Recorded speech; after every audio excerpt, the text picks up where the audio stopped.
Hello guys, welcome back to the channel. In today's tutorial, I'm going to show you how we can remove or reduce the background noise of our video in CapCut. Let's get started. Here I have imported my video to CapCut and we're going to remove or reduce this background noise of this video.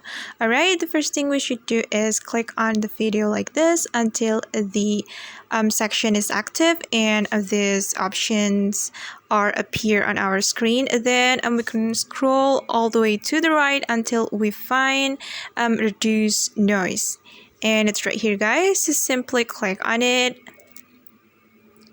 Okay, and before we remove or reduce the background noise of this video, let's watch the original video. Okay, I'm gonna play this video.